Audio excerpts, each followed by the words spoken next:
Hello and a very warm welcome to the IDC Dialogues Developing Africa's Economy. I'm Godfrey Motizwa. Now, this special broadcast will be focusing on some of the outcomes of the 22nd annual meeting of the World Economic Forum on Africa. And my guests are Lumkile Mondi, Chief Economist at the IDC, that's the Industrial Development Corporation, Bronwyn Nielsen, Executive Director, ABN Group, and Mohale Ralebitso, he's Executive Director, Old Mutual Emerging Markets. Now, Addis Ababa, the political capital of Africa, was host to this year's gathering, drawing more than 700 government, business, as well as civic leaders from more than 70 countries. So, 35 sessions later, 12 private meetings, thousands of bilaterals later, did we get the outcomes that we're looking for? Let me begin with you, Lumkile. We got the outcomes looking for.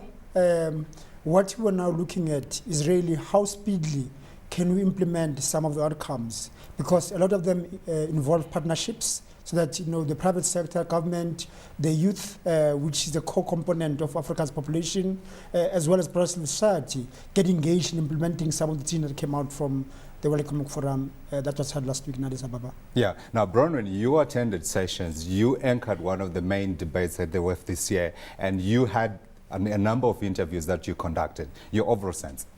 I think we're coming a long way on the regional integration element. I look at the World Economic Forum in 2006 when I first attended as a journalist, and anchoring the debate with that regional integration element. Certainly with SADC, the Maghreb Union, we've looked at ECOWAS as well as one of the regional players, East African Community. It looks as though we're getting closer, and it's more than just a talk shop.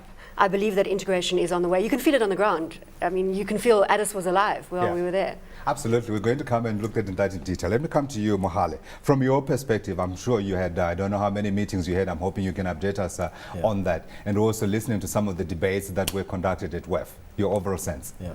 I think it was an excellent platform for having a much needed set of discussions about how do you advance the cause for integration on the continent. Because one of the major barriers to growth on the continent is still the lack of integration. The movement of goods across borders is problematic, even in SADC, which has existed for a time. So it was really encouraging to hear the dialogue around how do we accelerate the integration. And I'm hoping that the next wave of WEF starts to engage how do we get standardization in terms of the policy framework such that companies that move from territory to territory don't find themselves facing multiple compliance and other regimes which are a barrier to business performance. Yeah, I deliberately started by asking all of you your inputs because I wanted to get a sense from you what you picked up. I'll tell you what I picked up. Yes, regional integration certainly was one of the key issues that came up. There was also the issue of infrastructure. Africa has a huge infrastructure deficit. In fact, one of the numbers that I picked up was $90 billion a year is required to be poured into Africa's infrastructure to get it right. Then there was the issue of industrialization. It's no use of us talking and saying, we need to mine more resources, send these resources to China when we are not trading amongst ourselves, and we need to industrialize in order to be able to do that. Then there was the issue of the institutions. Do we have the right institutions? So let's go through these issues one by one. I'll begin with you, Mohale. Yes. Political stability. This is a question that we have been talking about for a long time. Now, when you look at the numbers since 2000, there's little doubt that we are having more elections in Africa. But more often than not, when the next government comes in, it comes in with a different set of policies that it implements, and therefore, in part, sometimes undoing or ignoring some of the other programs from the previous administration. Your sense from attending the discussion around political stability, are we getting that sense now that a change in government does not necessarily mean a change in policies? Yes. I think there's undoubtedly a huge improvement in terms of the democratization on the continent, which is not necessarily one and the same thing with stability, certainly from a business perspective. Sure. Because I think, the number of countries wherein economic growth has taken place in the absence of democracy are well documented, and I won't bore you with the specifics. So the issue is one of saying, how do you translate democracy into policy stability? Because ultimately when we do planning, democracy, as was testified to by the Ethiopian Prime Minister, is a good unto itself. And a whole host of African leaders agreed. President Goodluck Jonathan, for example, was very explicit in terms of saying that when your term is up, leave office, there shouldn't be controversy, and the process should run its course. So while there's an encouraging growth in the level of democratization, which tends to engender greater stability, that's not that stability and at a political level and at a policy level are not necessarily one and the same thing. Absolutely, the one and that is what we need. I'm sorry? And that is what we need. That's absolutely what we need, because Yeah. the free movement of citizens means that you're better able to have challenges to government, for example, in Yeah. terms of ensuring that there's a healthy engagement between the private sector and government in generating Yeah. policy that is sound Yeah. at a macro as well as a microeconomic level. Yeah. And this is one of those things which is difficult to achieve in an undemocratized environment. Yeah. And also in a democracy, business is able to play its natural role as part of the demand conditions for shaping a set of frameworks within which it can run and compete, because ultimately it's not governments that compete, but businesses in a given context. Yeah, I'm hearing enthusiasm and optimism here, Bronwyn. I want you to, in part, not to forget too much your journalistic hat, but from what you heard and from what you saw, he speaks about political stability becoming more the norm, and also we now need to escalate that further. But in terms of sustainability, though, do you get that sense that what we're laying on the ground now is going to be sustainable into the future? Even with my hat on, my journalist hat on, yes, Yeah. Godfrey. And I tell you what I'm going to do is use an example, and I'm going to use Rwanda as that example. Sure. In terms of how far we are coming on the continent from a political perspective. 1994 genocide, 800,000 people killed in 100 days. The World Economic Forum Competitiveness Report 2011-2012 highlighting Rwanda as the third most competitive economy on the African continent to do business in. And that is because government has made a clear play to insert stability in that territory, to rule out corruption. And I think you've got to look at those examples and say, Yeah. yes, we can be stable and we can be working together to create that platform going forward. I think it's very encouraging, even Yeah. as a journalist. Yeah, yeah. But I suppose for me also, the other issue that comes to mind is that for the first time, you suddenly have civilians exchanging government leadership. In other words, you have a civilian government being replaced by another civilian government. We saw that in Ghana. We've seen that in Nigeria. And I suppose the next question then becomes, how do we ensure then that we spread this across the rest of the continent? I mean, the Prime Minister of Ethiopia, who has been in power himself for more than a decade, did speak about some of the bad practices that are done by leaders once they get into power. But you don't get the sense that we have the institutions across the continent that will ensure that we make this happen in each and every instance. I think I go back to the point that I do think that that is happening. Yeah. I think that we've got to learn from the examples that have been set as Rwanda, Yeah. as Ghana, and I think as we get stability from an economic perspective with private and public partnerships, and also we reduce the levels of unemployment across the continent, then we're moving towards stability going forward. As long as we have unemployment, I think that's the bigger issue here. Absolutely. Lumkile, I'm of course a critic of governments, and naturally I have to be so, because we have to hold our governments accountable, though they don't always understand it and appreciate it. From where you sit, and I know you are one of the harsher critics of people who do not practice governance properly, what do you see? Are we improving? Are there still areas where we need to be doing better? Well, firstly, I want to dissent with my colleagues, because if you look at the example that they're using, for example, if you look at Rwanda or you look at our host Ethiopia, right. These are democratic authoritarian regimes. They are democratic, but benevolent dictators, Lumkile, they are not such bad things. Well, the reality is... They're much better from where they've come. Well, the reality of development and the debate that we're having in the continent, having seen what's happening in Europe, in America, and seeing what's happening in East Asia, for example, in countries like China, all of us are struggling about what is the best model for development. Is democracy necessarily linked to higher standard of economic growth and lower poverty levels, etc.? So that tension is going to continue for many, many years. And I think a lot of African countries are struggling with that. For example, South Africa with the same issue, in Zimbabwe, same issue. So as to which countries are going to have stability and succeed, I think the jury is out there. However, we need to commend those that are doing very, very well. Sure. I mean, Rwanda is doing very, very well, as my colleague has said next to me. But the reality of Africa is the development of institutions. That is where we need to spend more, making sure that there's checks and balances. That is, for example, at political level, that there is a constitution, there is the judiciary, and there is civil society, that those institutions of the court are able to be accessed by the civil society, so that the government doesn't have a blank check. Yeah. It's still the case in Rwanda or in Ethiopia, for example. But Mohale, sorry, Lumkile, I want you to get a sense from you then which is the right model, because here we are in the world is just emerging from its worst crisis since 1945, and there is a whole amount of questioning that's going on about the Western model of democracy and its attendant economic policies, whereas we are seeing the world now being rescued by our so-called authoritarian governments. China is essentially holding up the world in terms of sustaining economic growth. I mean, this debate has been going on. I want an answer. You have to now the, give an the answer. answer really, for me, the answer is a society that can ensure that every citizen has got access to the basics, education, Lumkile, access I'm to hearing health. That's blue sky thinking. We've got to get there, and it's going to Remember, take time to get there. The bourgeois democratic societies of America and Europe have shown that it can be done. Right. They've shown it to a capitalist system that you can actually, within 40 years, if you look at the Second World War, within 40 years, we can have people who had nothing because of destruction from war to very high standards of living. So, Yet we're seeing and hence the collapse. Unemployment, we're and seeing leading to unemployment collapse. in Europe sitting now at around about 10, 12, 15%. Absolutely, But because it's not a they good gave example themselves of how to do pensions that are But- unsustainable. But Godfrey, what it's done is that it's enabled those citizens to have choices. Those citizens today are the ones that are moving because the conditions are tougher. And we know very well that the Portuguese, for example, are flocking in their thousands into Brazil, they're flocking into Angola and Mozambique because they're seeking opportunities. If a government can be able to achieve those high levels that we've seen in Europe, and even if the crisis, but at least as a citizen, as an individual, you are empowered to exercise your choice, as the examples I've made. Mohale, do we need to develop a new social model?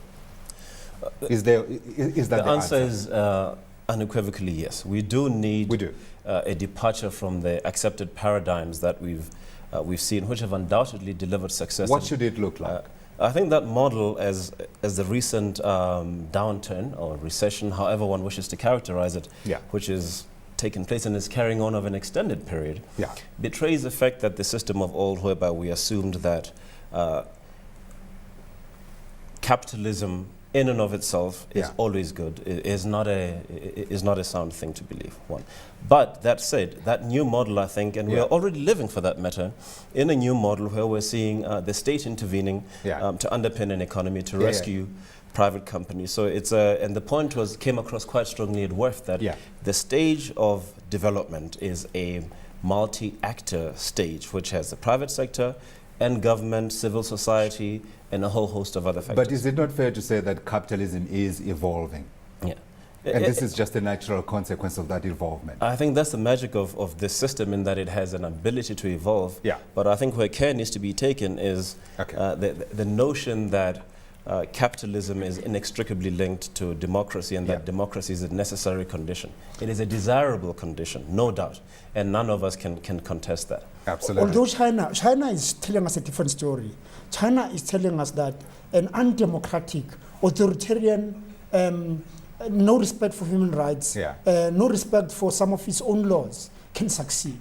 So coming off a low base. Coming complete from a low base. So I'm saying here, all of us have to contend with the tension. And what's the lesson behind that, though? Is not the lesson behind that whether one agrees or disagrees with how China has chosen to organize itself. The fact of the matter is that in that environment, there's been an ability to coordinate and mobilize capital and to do a whole host of things which are necessary to create predictability. Because businesses can plan over a short, medium, and long-term horizon. And so that's the necessary condition. If the size of your bank balance is a reflection of your size and richness, therefore China is the richest country in the world. Can I make another point quickly? Come. Often when analysts speak to me and they make certain points about running a company on paper, they say this is what should be done to change the company completely and make it work beautifully. I think that's what we spend a lot of time doing as well, is analyzing everything on paper. But when you are in the situation, when you are running a country with a 25% unemployment rate and you are dealing with issues on the ground, then I think it's a very different story. So I think it's easy for us to criticize and to offer solutions, table those on paper, but different when you have to execute. Absolutely, and especially when you have to satisfy different sources. But I want to move away from politics. Lumkile, I see you want to come in. Let's talk about the next stage. Once we now have this political stability that's building up, the foundation has been laid. The next stage, I suppose, is how do we get Africa? Now, when we talk about Africa now, we're talking about one place. We're talking about 54 different countries, a very, very big geography. And how do we get these different parts of Africa, this patchwork of countries that were left to us by colonialism post-1884 in Berlin, to work together? How do we integrate Africa's economies effectively? I want to begin first by looking at the institutions that we have built. At the top level, we've got our regional trading blocks. So we've got ECOWAS in West Africa, we've got the Maghreb Union, we've got the East African Community in East Africa, we've got SADC in Southern Africa. Are those the right blocks? Let me begin with you, the Economist. Geographically, there are blocks. Are they? Geographically. Because what one needed to do was to say those that are closer must work together to integrate. So the cost of building infrastructure is much lower as a first step. But what we want to do is that going forward then, make sure that SADC and COMESA are interlinked, and then SADC, COMESA, and ECOWAS are interlinked, then Maghreb. So theoretically, it does make sense. The challenge is the actions, the speed at which this discussion around SADC has been going on, and the difficulty of going to a country like, for example, like the DRC, where it's a struggle to get there efficiently at a very low cost. Yeah, Bronwyn, you chaired the debate on regional integration, and one of the issues that came up was that you also have a multiplicity of these organizations. So, for instance, if you look at East Africa, you have got the East African Community, and then you have got COMESA, and then you have SADC, and then you have members in SADC that are inside COMESA that also sit inside East African Community, but other countries in the East African Community are not in SADC, nor are they in COMESA. I think the best way to illustrate that is the question that I put to the Finance Minister of Rwanda, who belongs not only to the East African Community, but also to COMESA. And of course, you've got the African Union as an overarching body somewhere in between. And I said to him, well, if you've got conflicting policies between the East African Community and COMESA and the African Union, who do you default to? And it was a hospital. It was a hospital pass. It was a hospital pass to Praveen Gordhan, who had to then say, well, he doesn't have that problem. Well, he does, I suppose, with SADC. So I think that is a problem. I think there are too many bodies, too many voices. The politicians are not singing from the same hymn book here. Absolutely not. Mohale? I think you're always going to have a tension between continental and national interests, and those tensions play themselves out the world over. So that's nothing new. And as to the issue of whether or not the regional, largely trade blocks that we have in place are the right ones, the answer to that will be the outcome in terms of, can Aliko Dangote testify to the fact that, his passport doesn't last very long. There was a gentleman who came from Cote d'Ivoire who testified that he had 7 passports. I think you have to agree that if you need 7 passports to get across the continent to conduct your business, if you have barriers in terms of obtaining visas, or the movement of capital is limited or restricted either into or out of a given market, there's limited scope for us accelerating the rate of growth such that we can deal with all the social ills that we speak of. So did you hear any solutions coming out at WEF? I heard solutions in the sense of, let's speak about those solutions. There's an increased level of determination, for example, and recognition that if we don't invest in infrastructure such that the lights can stay on, there's no level of manufacturing that's going to be possible. So I heard a forthrightness and honest acknowledgement of saying that we have to get our act together as Africa and build the necessary infrastructure. Right. I also heard people saying that they're committing to building infrastructure to connect not only regions but countries. The question is, how do we translate that into action? How do we mobilize capital among the likes of ourselves, the IDC and other players to ensure that there's a necessary level of investment? But we need policy stability so that we're sure that after we invest in a given country to give rise to an infrastructure project, that the principle of succession in the government is going to see to be that there's honoring of those debts and other obligations, so that because local capital, if you will, is going to be the precursor to getting foreign direct investment. Our share of FDI is still very low, other than hot money that we get. Sure. When we go to these solutions, I want to go back to my example of Rwanda, and I want to talk about that northern corridor, which links the landlocked countries of Rwanda, Burundi, and Uganda to the seaport of Mombasa in Kenya. Now, one of the reasons that Rwanda is the 3rd most competitive country to do business on the African continent is because of that transport solution. So there we have an East African community working together, and I'm sure with public-private partnerships to deliver on something that has made a huge difference to the economy of a country. And countries that are associated with that northern corridor. Yeah. Now, from a trading perspective, I mean, we've got the classic example of YT Basson. He gave us right here in the studio where he spoke about this 1,600 or 16,000 documents that his drivers have to fill in before they're able to take goods across the border from here in South Africa to either Zimbabwe or Zambia and these other countries around South Africa. Now, from a regulatory perspective, Lumkile, do you get the sense that these guys have got their act together and they're working together through the regional blocks that we spoke about? Is that harmonization taking place at a fast enough pace, do you think? Not a fast enough pace, but it's taking place. It is taking place. It is taking place big time. I think the biggest challenge that we have is what you call non-tariff barriers, Right. where a soldier will put a roadblock for trucks. Right. For just to siphon some money.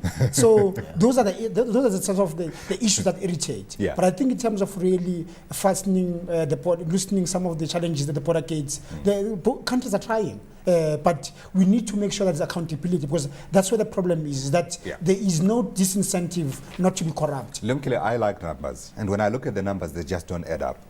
Intra-African trade, around 10%, it's all agreed. The highest figure that I heard was that it was about 11%. 11%. Yes. In Southern Africa, we're talking 15%.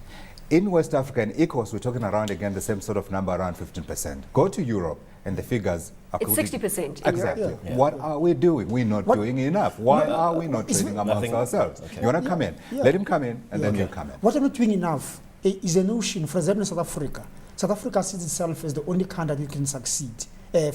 All these policies talk about inward.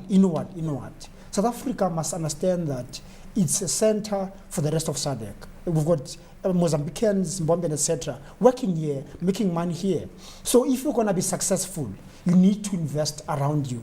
So that's the discussion that we're not seeing, because per capita incomes cannot grow in only one country. They've got to go across. And that means that your policy must talk to the region, mustn't talk to inward. When we're talking about 25% unemployment in South Africa, this is not a South African problem. This is a regional problem. So therefore, I'm very happy that people like Mohale, companies like Mohale's, the YT person and others, do invest outside South Africa. And we need the governments to think that way. And they don't, because they say, I'm using South African money, so I'm going to look local. They need to think broader. No, we spoke to the CEO of Old Mutual. You spoke to Ralph and Peter, and you have spoken about some of the issues that they're dealing with in Africa and trying to get into other different geographies. Mohale, I want to blame somebody. Who is to blame for this state of affairs? Okay. I think all of us to blame for this. I want to blame the politicians, because they are the ones who... Easy target. Let me qualify that response, because I think, one, we shouldn't have a historical set of interactions around why Africa's trade patterns are so poor in regard to intercontinental trade. That most natural of things which happened in 1780-something in the US, which is the 13 colonies making a political act, which was actually an economic thing that gave rise to interstate commerce being accelerated, was a very fundamental thing. So Africa's history is quite different to what happened there. Africa was interrupted with, and the dynamics of a very vicious nature, which were set apace hundreds of years ago, are still very much in place. Can I challenge? The extractive nature of Africa's trade with the rest of the world is still a problem. But that doesn't mean that we can sit here in 2012 still talking about the problems that colonialism set apace. We know that, and we damn well ought to get on with doing what we need to do to integrate the region, but balancing that with managing local constituencies, because you can't tell a person in a village about, in Southern Africa, about progress in Nigeria. Those populations want results for themselves right now. But I wanted to say to you, the Americans took the initiative, and they actually said, tell you what, we don't care about the British and their problems. We here, we're working together. And yet us, even in this day and age, if you look at the 54 countries, huge defense budgets, trying to defend those boundaries that were created by colonialists. Who said that dynamic at pace? It wasn't those countries. Can I throw in a solution here? Please do. All right. The solution stems with communication. I think there's a lack of communication, and it's a very simple thing to get right. So one of those bodies that we're talking about, COMESA, African Union, etc., if they beef up their communications so that we're not sitting with countries in Africa importing from outside of the continent when their neighboring country is actually producing the good that they think they should rather get from outside of the continent. That's just a communication process. Can I give you an example? There was an example given to me. In Zambia, largest copper producer in Africa.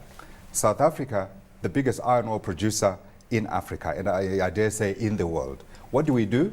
We mine our iron ore here, and we ship it to China. What do the Zambians do? They do the same with their copper, they ship it to China. And what the Chinese do? They build the factory and they then produce the steel and make goods that they then send back to us. Why is that factory not situated in South Africa or in Zambia? Because Nobody's talking to each other. exactly, and the politicians. I want to go back to them.